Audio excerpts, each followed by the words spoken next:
Assalamualaikum warahmatullahi wabarakatuh. Sampurasun. Di dunia sastra Sunda, dongeng itu adalah sebuah cerita yang bentuknya pendek, pondok, dan mengandung unsur pemuhalan. Apa itu pemuhalan?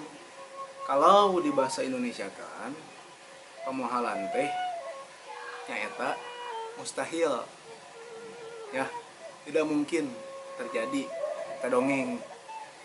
Nah, dongeng ini mempunyai ciri. Yang pertama adalah prosa berbentuk cerita. Jadi bukan puisi ya, beda. Ada puisi, ada prosa. Kalau puisi itu sajak, ya. Kalau prosa ada dongeng, syarpon, novel, dan lain-lain, ya. Itu prosa. Jadi dongeng mah bentuknya prosa. Yang kedua, ciri-ciri dongeng yaitu kalau di sini mah pemuhalan, ya. Pemuhalan tadi apa? Mustahil, tidak mungkin terjadi, ya. Kamu bodoh teh. Yang ketiga atau anu katilu, ya. Dongeng mah bentuknya pondok, ya. Beda dengan novel. Kenapa disebut pondok? Dongeng mah kalau dibaca sekali tamat, ya, sekali beres. Beda dengan novel, ya, yang ada bagian-bagiannya banyak, ya, bab 1, bab 2, bab 3, dan lain-lain. Kalau dongeng mah tidak, hanya sekali baca beres tamat. Ciri-ciri yang selanjutnya, yang keempat, yaitu dongeng mah sumebarna atau penyebarannya secara lisan, ya. Jadi dari turun temurun, dari nenek, dari uyut ke nenek, ke ibu, dan ke kita, turun temurun. Dan penyebarannya secara lisan, dari mulut ke mulut, tidak ditulis, ya. Nah, ini nyambung dengan ciri-ciri yang kelima. Dongeng mah tidak ada penciptanya atau anonim. Bahasa Inggris nama no name, ya. Tidak ada penciptanya. Artinya nu kahiji berarti ciri-ciri dongeng prosa, anu kadua pamohalan mustahil, anu katilu sumebarna secara lisan, anu kaopat bentukna parondok atau sekali baca, yang terakhir yang kelima adalah anonim, tidak ada pengarangnya. Ngerti? Sekarang kita menginjak ke unsur-unsur dongeng. Nah, karena dongeng adalah prosa atau cerita, pasti mempunyai unsur-unsur pembangunnya, ya. Yang pertama ada tema. Pasti semua cerita mempunyai tema, yaitu gagasan pokok sebuah cerita, ya. Inti dari cerita tersebut apa. Yang kedua, palaku. Nah, di dongeng mah pelaku ini tidak banyak. Pelakunya tokoh. Tokoh ini tidak banyak. Beda dengan novel yang mempunyai lebih dari 5 tokoh, bisa-bisa 10 tokoh, ya. Dongeng mah sedikit, seeutik, ya, paling ngantilu lah, 2 ge aya, hiji oge aya palakuna dongeng mah, ya. Jadi pelakunya dikit. Yang ketiga ada latar, ya. Di sebuah cerita, semua cerita pasti ada skin tertentu, ya, atau latar. Yang pertama ada latar tempat, latar waktu, dan latar suasana. Latar tempat contohnya gampang, di kebun misalkan, di kelas, di sekolah, di imah, dan lain-lain, gampang eta mah. Anu kedua latar waktu. Nah, latar waktu ini tidak hanya menunjukkan jam, ya, jam hiji, jam 2, jam 3, henteu. Bisa oge isuk-isuk, berang-berang, atau siang. puting-puting atau malam, kamari ya, isukan, bulan hareup, tahun hareup ya, itu ge latar waktu.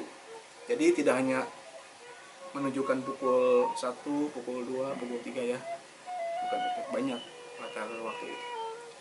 Yang terakhir latar suasana. Nah, latar suasana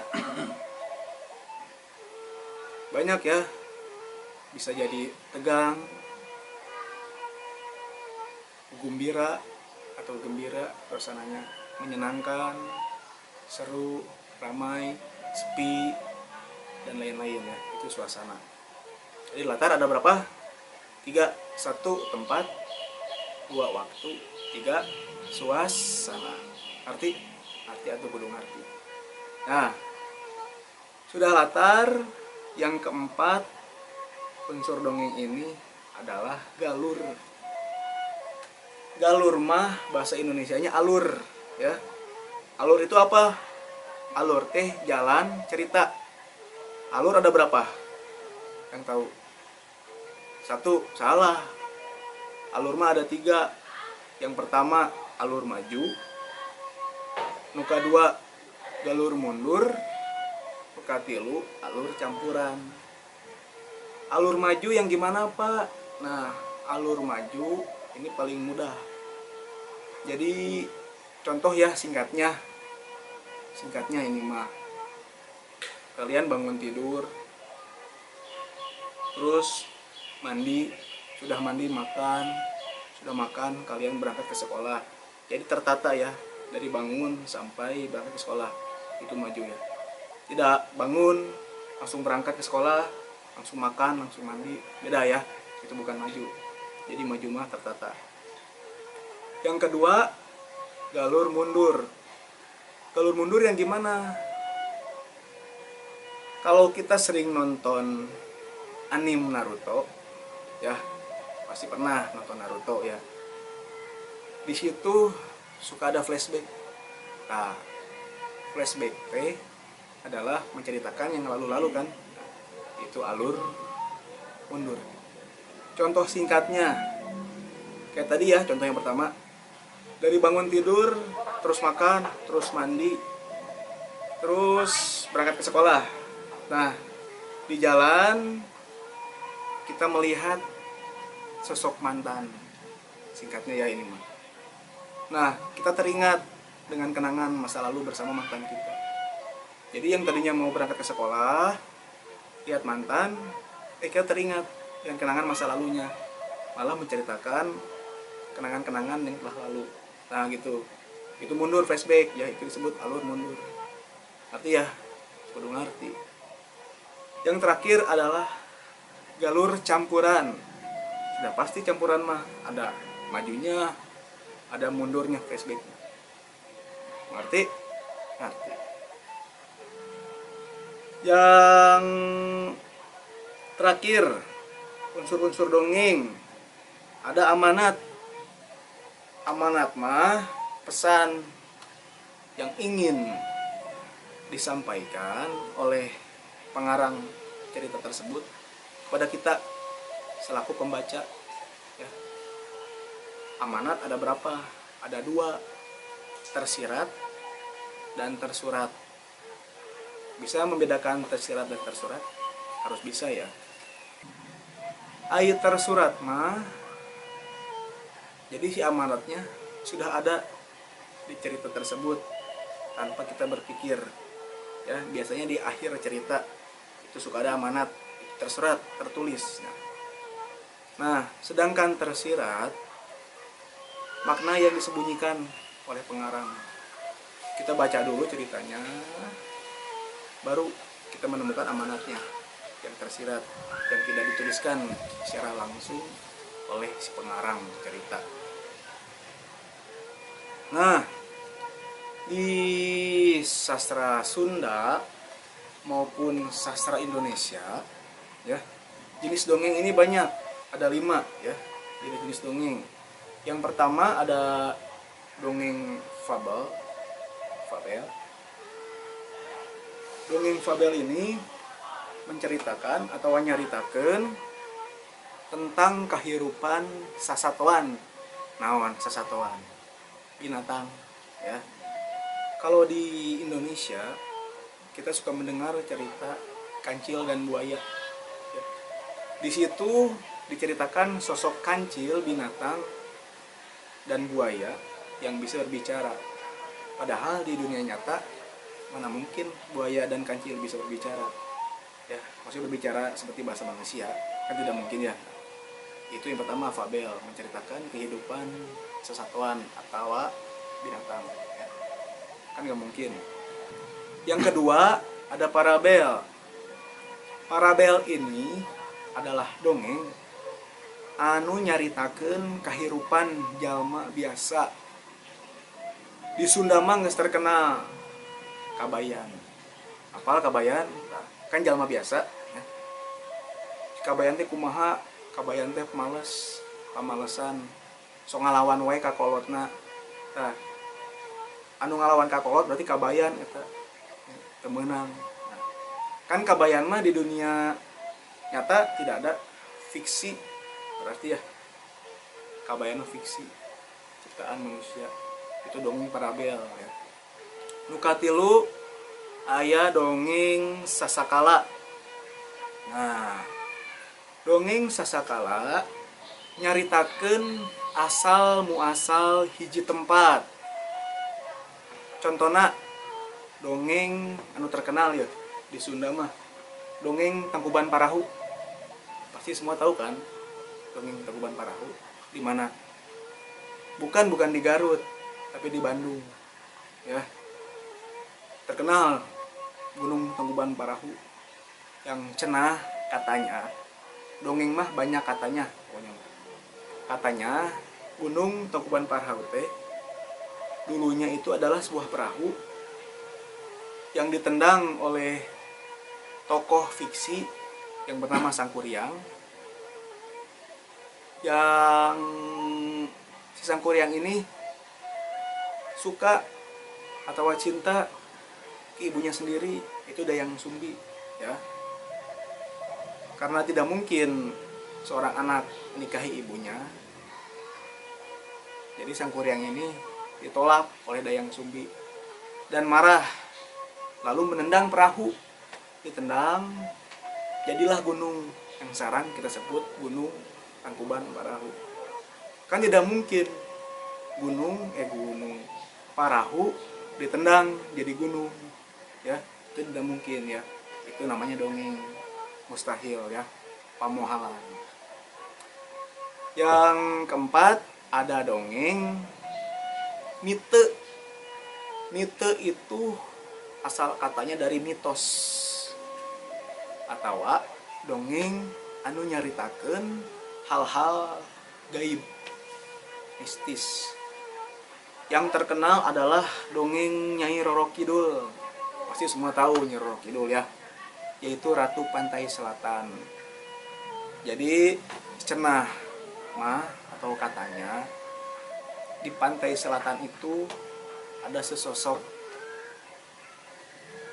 makhluk lah yang gaib yang menguasai lautan Pantai Selatan tersebut, di Jawa khususnya ya, yaitu Nyai Roro Kidul.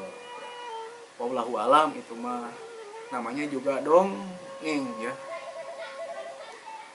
Yang kelima, yang terakhir adalah dongeng sage atau sejarah. Di Bogor terkenal sekali ini dongeng, yaitu dongeng Prabu Siliwangi. Nah, menurut saya dongeng sage ini atau sejarah itu berbanding terbalik ya, atau bentrok dengan ciri-ciri dongeng pamohalan atau mustahil. Karena yang namanya sejarah itu pasti ada buktinya ya. Nah, dongeng Prabu Siliwangi ini menurut saya ini bukan dongeng ya, karena di Bogor ini yang sudah kita ketahui pusatnya kerajaan Pajajaran ya, yang dibuktikan oleh prasasti batu tulis yang dipimpin oleh seorang raja yang bernama Prabu Siliwangi ya. Itu sudah ada di naskah-naskah kuno, sudah ada buktinya. Dan menurut saya mah dongeng sejarah ini berbanding terbalik dengan ciri-ciri dongeng, yaitu pemualannya. Nah, tapi menurut sastrawan Sunda, memang dongeng ini bentrok dengan pemualan, tapi ada beberapa yang menceritakan bahwa Prabu Siliwangi ini mempunyai sosok pendamping gaib berupa harimau ya, wallahu alam. Nah, mungkin dari situ dongeng Prabu Siliwangi ini dimasukkan ke dalam dongeng ya, yaitu dongeng sage. Menurut saya itu bukan Prabu Siliwangi ini tidak ada ya, ada karena sudah terbukti di naskah-naskah kuno. Mudah-mudahan kalian mengerti dengan apa yang saya sampaikan ya. Kalau belum mengerti juga bisa diulang videonya dan membaca tentunya ya. Harus membaca dari berbagai referensi buku, internet, sudah banyak ya yang menjelaskan tentang dongeng. Untuk tugas di pertemuan kali ini, kalian mencari dongeng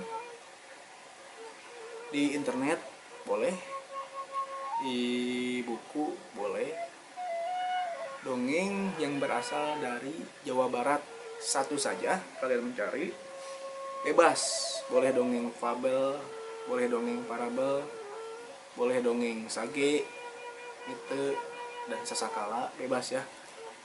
Cari satu, kalian baca, lalu kalian buat sinopsisnya di buku tulis.